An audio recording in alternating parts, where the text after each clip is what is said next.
All right. Whew. Wow. I hope I look decent. All right. Just got back in from seeing Joker. Uh, um, Real quick, Red Cup edition. So it's gonna be a little weird. We're gonna fumble around a little bit, but we're gonna get through it. So just so you know, spoiler-free edition. No spoilers at all.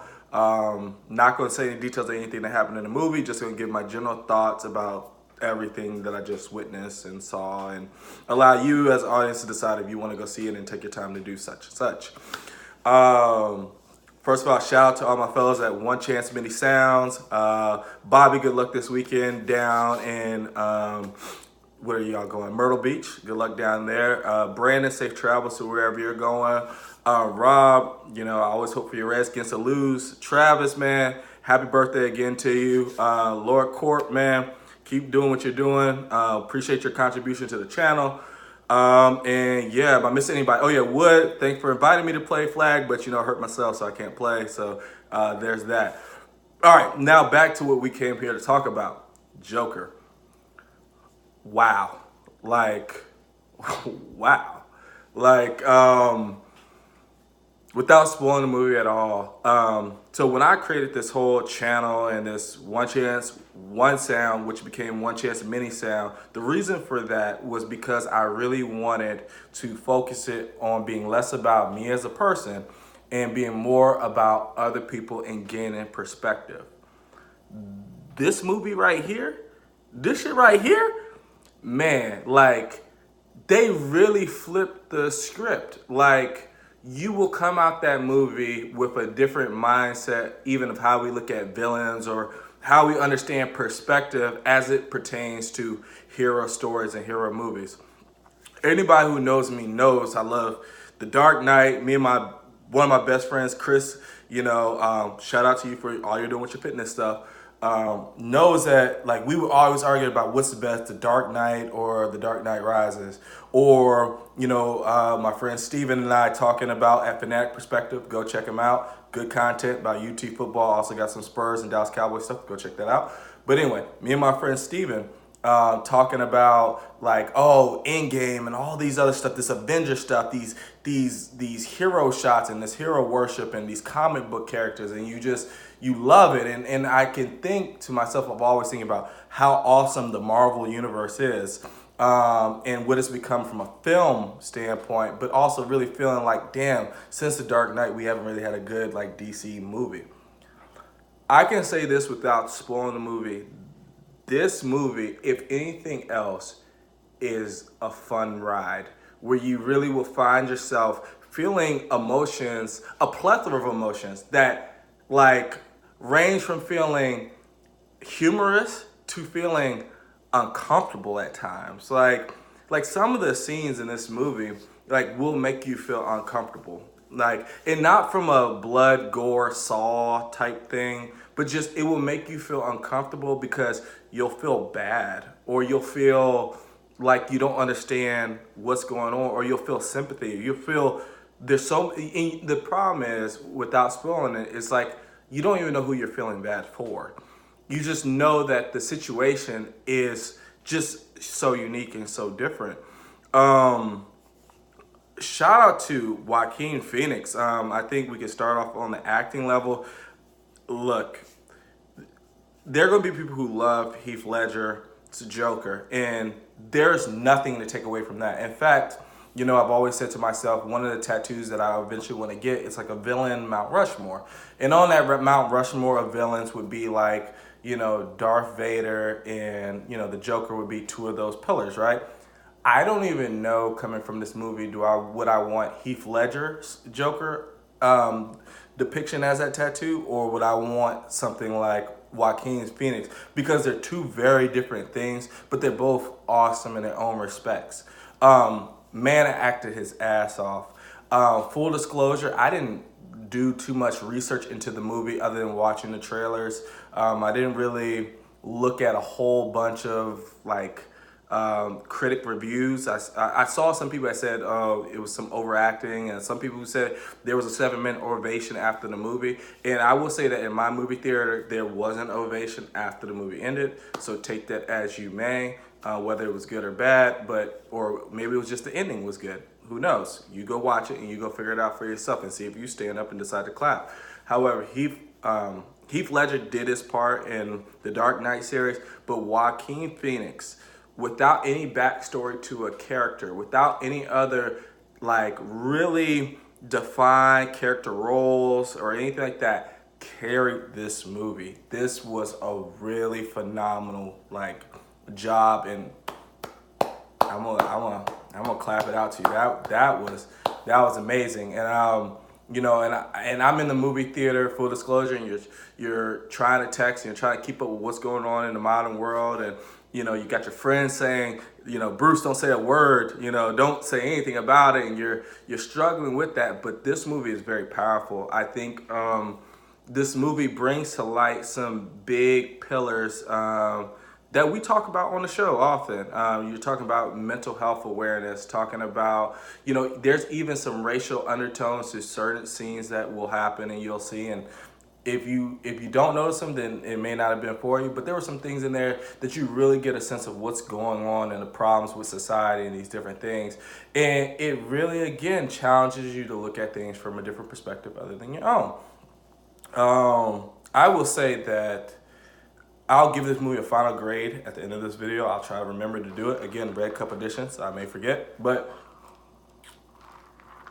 I would say that this movie was, it surprised me in ways I didn't think it was going to. And all around, I know I shouted out Joaquin Phoenix, but again, focusing on the acting, you know, obviously things that you see in the trailer, we know that, you know, Penny Fleck, you know, you see Arthur Fleck, who's Joaquin Phoenix, who's the Joker, taking care of his mother. She did a good job. Robert De Niro in his limited role, he did a good job. You see other characters that you recognize in other shows or other movies. They're all doing a good job. This movie was A1 on an acting standpoint. I don't personally see how anybody was overacting. However, I could see if you think that it was overacting, you just don't really like or understand the character of the Joker. And you know, that's really on you to, I would challenge you to go back and look at the cartoons, look at the movies, and really see how dynamic this character is. The other aspect of, you know, the Joker too is, everybody knows this, it's all about the mystery of who the Joker is and all the other stuff. I think the movie does a great job of maintaining a balance between letting you in and, you know, and giving you some hints, but not giving you too much, to the point where you as an audience, like you're left desiring more, but you also feel like you know a little bit more about the character himself. Not about what he's going to do in the movie, but you know a little bit more about the character himself. So when you talk about the character of the Joker, so we've talked about acting, but let's talk about the character of the Joker. The Joker is like a lunatic, right? But he's like the Mike Tyson of lunatics. He's the pit bull who walks in a room and nobody knows whose fucking dog it is. This movie, you know, addresses that in a manner that's intriguing. And it addresses it in a manner that's very fulfilling. Again, this is spoiler free, so I'm trying my hardest not to go into too deep of a detail how the movie does it. But you will be satisfied if those are things that you enjoy about the Joker character. You're not going to necessarily lose those things in this movie. You'll actually maybe more, you'll want to know more. You'll like desire to know more information about the character. My biggest thing with this movie is, okay, can this be a part of like the Joker, the Batman canon? You know, we all know, like, and I know Robert Pattinson's coming out with a new Batman, but we'll pass that for a second. We all know what Batman was in the Christian Bale series and, you know, the Heath Ledger stuff and, you know, how the Joker played into that. But I think this movie may carry its own. I think there's going to be a sequel to this movie. Like, and there should be a sequel to this movie. Because they set it up very well. The storytelling, the character arc is phenomenal.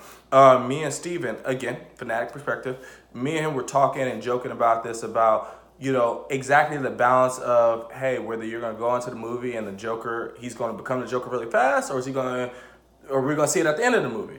That's for you to watch and for you to figure out. But the movie, I would say, does that in a very good way, a very fulfilling way, a very authentic way, where you don't feel like it's rushed, but you also don't feel like you don't feel like, nothing's happening either. Like you see the character development, you see the plot development, you literally see like things happening, and like the effect it has on not just Arthur Fleck, who's the main character, who's the Joker, but also everybody involved in the story.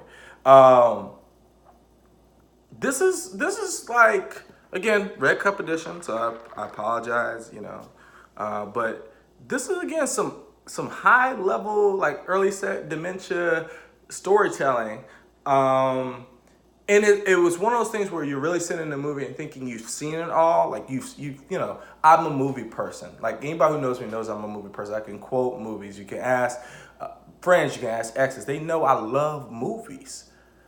This gave me something different, and honestly, like I'm dumbass excited about it. Like I really like, it's like, if there's kids in the room, take them out the room. Maybe it's the drink, give me a Red Cup. Maybe it's, I don't know. But if the kids, it's like round two of sex. It's like, oh wow, like it was good. But now, like, what else can happen next? Like, I don't even know what to do. Like, I don't know what to do. Like right now, I really want to just go on YouTube and watch movies and clips of the Joker and understand. And I'm a comic book person. I know the character, but yet I want to dive back into this DC movie, this character arc, and really see what did I miss, and really see and imagine the potential that they have to take this character. And so even there's things about the movie that I appreciate that aren't even related to the damn character. Like the fact that they set it, the way they filmed it really made you feel like it was a throwback. Like even from the title screens to the the nameplates of the actors and different things that are coming on, you really felt like you were just, somebody dropped you in a bucket in the middle of some time in maybe the 80s or 70s or whatever period of time that is, and you had to figure it out for yourself. And I loved it. Like this movie was like an experience, but not in the way that I would think an Avengers movie was an experience. Like Avengers was an experience because it was the culmination of a lot of things that we saw. But let's be honest, like not every Avengers movie was good, and not the Avengers movie particularly, even though I did not like Age of Ultron, but whatever. But let's just say Iron Man 3 was a shitty movie. A lot of these movies were shitty ass movies. However, like this movie, like is super solid. Like and for me to have this level of appreciation from a 2 hour and 2 minute, because that's the runtime, 2 hour and 2 minute movie, to feel like not only did it culminate and I felt fulfilled, but it made me want more. Damn, I really can't say that I've seen anything like that since, damn, The Dark Knight. I mean, like, we're talking about, like, The Dark Knight Rises, where it ends and it's like, or The Dark Knight where it ends and it's like, he's not the hero we deserve, but, he's not the hero we need, but he's the hero we deserve. That whole line, and him wigging through traffic and all that other stuff. Like, and it was awesome. The tenors out there. And it's like, oh man, I want more Batman. Like, we got the Two-Face, we got all this stuff. I want more Batman. And then it came back with The Dark Knight Rises, and they ended on that whole, like, oh, we think he's dead, and then we see him eating dinner with Catwoman and Anne Hathaway and all that whole thing. You're like, and Alfred's watching. You feel like, oh fuck, like there's more to this. Like that's where this movie like kind of has me feeling like, oh fuck, like what the fuck we're gonna do? Like, man. I probably sound like a nerd right now, and that's fine. I embrace it. I really do. Don't let the dreads fool you. Like, I love this shit. Like, I'm at the 15-minute mark. I think this video will probably be 20 minutes. Like, this was a grade A movie. Okay, so when I talk about superhero movies, we're just talking about superhero movies. Until Infinity War and Endgame, I would have told you that Dark Knight and Dark Knight Rises was my favorite two movies, both of those DC. So let's just say top five, Marvel DC movies. man, this might jump. This might jump one of those Batmans. I just can't figure out which one I want to say because those two are tough. But I don't know if I can put it above Endgame and Infinity War because those movies made me feel a lot of different emotions. But again, those are culmination movies. Those are like come shots of movies because you're seeing like your favorite heroes doing these epic battle scenes, and it's just like, come shot of it, just excitement that's going on in the movie theater. Whereas this is just one character. This is one character. And yet you feel nostalgia, you feel excitement, you feel sad, you feel discombobulated, you feel like an asshole. I really, there was parts of the movie that I felt like an asshole. I was like, man, maybe I am a fucking asshole. I don't know. And maybe people tell you I'm an asshole. But like the movie just, wow. Like I want to see it again. I'm pretty sure I'm going to see it again. But this isn't, I don't know what 3 movies I put in my top 3 movies, but I feel like I have to say that this movie is in there. Like I feel like it's there. Like it's, I really encourage you to go watch it. If you don't know anything about DC Comics or DC anything, you will still enjoy this movie, from a character development to a plot, to even the score. One of the things I really enjoyed is that if you are a fan of those DC movies like The Dark Knight and The Dark Knight Rises, the score, if you don't know what score is, that's like the musical production behind the movie, is very familiar to The Dark Knight and The Dark Knight Rises. So there are parts that you definitely feel like this is a part of that. Although we obviously know that there are 2 different versions of the Joker and those different things are going on, but it definitely makes you feel like it could be a part of the same universe, even though it's not. Again, not a part of the same universe. That's not a spoiler. We had one Joker, we have another Joker, so they can't both exist in the same universe. But if you just enjoy the score of the movie, this is phenomenal. Yeah, I'm not going to drag this video out much longer than this. Go see the movie. That's what I'm going to say. Go see the movie. Follow us at, One Chance Mini Sounds on IG, Facebook. We got the link tree in there, also on the IG page. I don't usually do these. Like I said, I don't do these one-off videos. I kind of went away from doing a lot of review videos, even though I do want to get back into doing it, but I don't like doing them by myself. So maybe next time, if we do a movie review, I can have Brandon here or somebody else who's into movies and we can discuss it. Maybe after he watches it, we'll have a spoiler review. Let's just say maybe in a week. So keep an eye out for that. And yeah, until then, man, guys, be safe out there. Have a good time. This movie gets an A as promised. I was going to give it a grade. A plus, whatever the fuck you want to do. This is a must see. This is a Chance must see movie. Like, dead ass.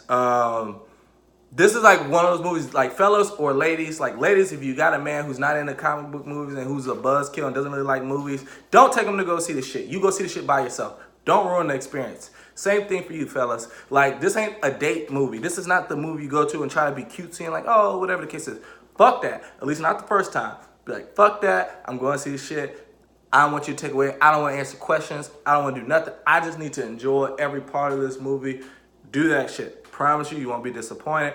And Steven, I got the timer still going. I think you're down to like 22 hours left before I spoil this movie for you. So enjoy your movie. Y'all, again, be safe out there. Have a good time. Thank you for tuning into the channel. Like, subscribe, follow, tell a friend. And again, guys, with everything going on in the world, just stay aware of your own surroundings. Stay aware of the people next to you. And yeah, y'all guys have a great night. And yeah, I look forward to doing the spoiler review because I'm going to, yeah. Red Cup signing out.